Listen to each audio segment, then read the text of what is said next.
When your world falls apart, people tell you to stay strong. The Stoics would say, feel everything, but don't fall apart with it. Grief isn't weakness. Pain isn't failure. Loss isn't the end.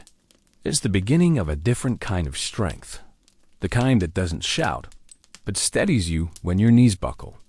This is how the Stoics survived death, exile, sickness, and sorrow. The depth of pain and the illusion of escape. Grief doesn't ask for your permission. It enters like a storm, uninvited, unannounced, and unrelenting. You lose a loved one, a dream, your health, your sense of safety, and suddenly, the world you knew becomes unfamiliar. Modern culture rushes us past grief. It says, move on. But the Stoics knew better. Seneca wrote, no man was ever wise by chance, and no man becomes strong by denying what breaks him. So let's begin with this truth. Pain must be faced. We suffer more when we resist what's real. The Stoics never said, don't feel. They said, don't let feelings rule you. Here's how that plays out. You can cry without collapsing. You can be broken and still be brave. You can mourn without letting pain rewrite your principles. Grief is not a flaw in your character. It's a function of love. When Marcus Aurelius lost his children, yes, multiple, he didn't pretend he didn't feel. He simply reminded himself, everything you love will perish, but it's no reason not to love. This is the Stoic heart, one that dares to care, knowing the cost. What makes grief harder today is our desire to escape it. We numb. We distract. We rush. The Stoics offer another path. Stay. Stay in the moment. Let the sadness wash over you. Let it sharpen you, not shatter you. Pain is not permanent, but the way you meet it becomes part of who you are. When illness steals your strength, what do you do when your body becomes the battlefield? When fatigue replaces freedom? When diagnoses replace dreams? The Stoics didn't romanticize pain. They respected it. Epictetus was born a slave. A master crushed his leg, and he walked with a limp for life. But Epictetus never called himself broken. He wrote, sickness is a hindrance to the body, but not to the will. Let that settle in. Your body may fail, but your will, the core of who you are, remains untouched unless you surrender it. This is the power of perspective. Illness can change your plans, but it can also deepen your presence. Weakness can humble you, but it can also clarify your priorities. Seneca, writing while ill, reflected, it is not that life is short, but that we waste much of it. When you're unwell, everything unimportant begins to fall away. This is the Stoic gift of illness, the stripping away of noise. You see who your real friends are. You see what truly matters. You remember that strength is not in control, but in character. Daily Stoic practices in illness. Focus on what remains. Your breath, your mind, your choice. Speak gently to yourself. Harshness is not strength. Rest is not laziness, it's preparation. You are not useless when unwell. You are in training. Loss, loneliness, and a question of meaning. Loss isn't just the absence of someone. It's the presence of silence. An empty seat at the table. A message you can't send. A future that no longer exists. And when loss settles in, so does loneliness. You look around and the world keeps going while you're frozen in grief. Friends mean well but don't understand. Time passes, but your mind stays anchored in the past. The Stoics didn't deny this pain. They embraced it not to wallow but to wake up. Epictetus said, never say of anything, I have lost it, but I have returned it. To the Stoic, nothing belongs to you, not your loved ones, not your youth, not even your health. Everything is borrowed from nature. You are not its owner. You are its steward. This doesn't mean you feel less. It means you hold it all more humbly. So when you lose someone, you are not being punished. You are being reminded. Life is fleeting. nothing lasts. Which means every moment matters. Every breath is a gift. Every goodbye should have presence, not panic. Seneca wrote, "He who fears death will never do anything worth living." And isn't that what grief really is? A confrontation with death, not just of others, but of dreams, identities, and illusions? In the face of loss, the Stoic asks, what does this reveal? Often, it reveals that we've been living in a trance chasing outcomes, avoiding reflection, assuming tomorrow is guaranteed. Loss breaks the trance, and with it comes the opportunity to rebuild a life of depth, not distraction. Here are Stoic practices for meaning through loss. Journaling. Ask yourself, what have I learned through this pain?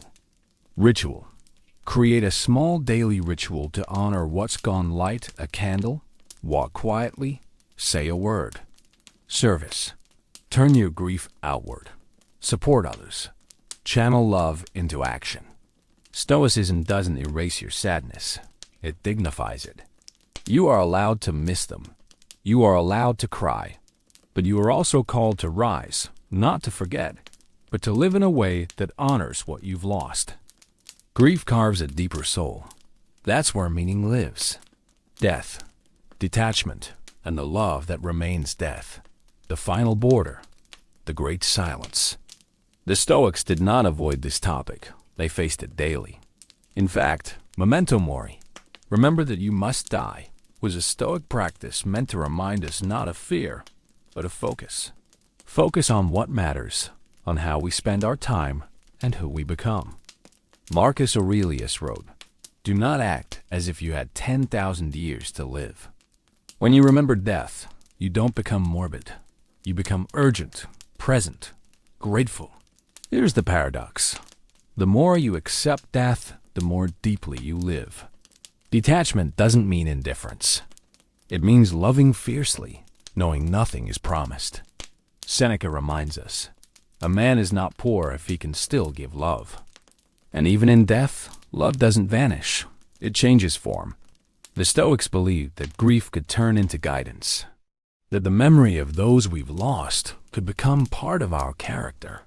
When you lose someone, ask, what did they teach me? How can I embody what I admired in them? How would I live if I knew I'd see them again through the person I become? This is the Stoic path of legacy, living not to preserve the past, but to elevate the present in its honor. Death is not the end of love. It's the beginning of remembrance, of becoming someone worthy of the love that shaped you. Let death make you soft, not bitter. Let it make you bold, not reckless. Let it break you open to what truly matters. Because when you face death daily, you fear less and love more. Rebuilding after loss. Stoic practices for everyday healing. The hardest part of loss is not the moment it happens. It's the slow aftershock, the days when the world forgets your pain, when routines resume, when people expect you to be normal again. But you're not the same. You're rebuilding, brick by brick, breath by breath. The Stoics didn't see rebuilding as a return to what was.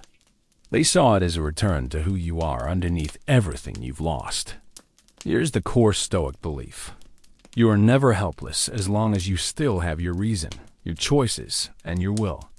So how do you rebuild the Stoic way? 1. Morning clarity.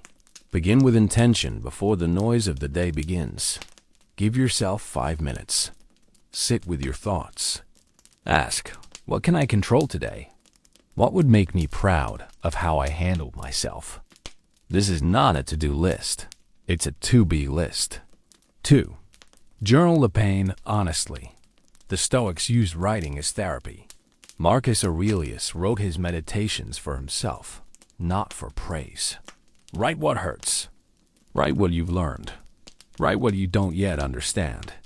Let the page become your training ground. 3. Move your body, even gently. Seneca believed that the health of the mind and body were tied together.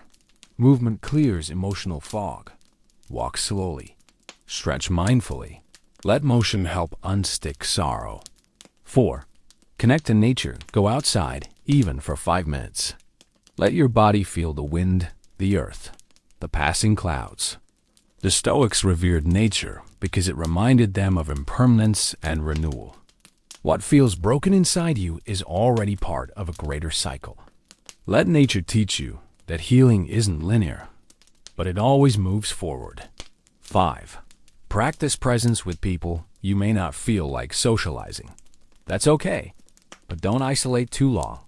Be present with someone who lets you be real. Don't perform happiness, just allow connection.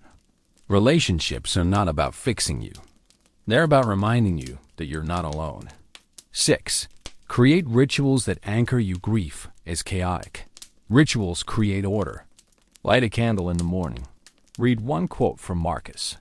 Touch a stone that reminds you of strength. Small rituals create safety. They root you when emotion overwhelms you. 7. Serve others with your strength. The Stoics believed that we exist not for ourselves alone, but for the common good. When you've endured deep pain, your heart becomes more capable of compassion. Share that gift. Volunteer. Listen to others. Speak gently where others are harsh. 8. Reaffirm your identity. You are not your loss. You are not your grief. You are not what happened to you. You are the one who stands up every single day and chooses to walk forward. That's your identity. That's your power. Final reflection. Rebuilding is not about pretending the pain didn't happen. It's about becoming someone who knows pain intimately and walks forward anyway. The Stoics didn't just survive their losses. They used them to become better leaders, better thinkers, better human beings. So will you, not because it's easy, but because it's the way through. Continue your journey at Stoic Mind Daily. This guide helped you breathe a little deeper. Take the next step. Stoic Mind Daily shares timeless tools and daily reflections for real-life healing, clarity, and calm. Discover strength, not in the absence of pain, but in how you face it. Visit Stoic Mind Daily and stay grounded for what comes next.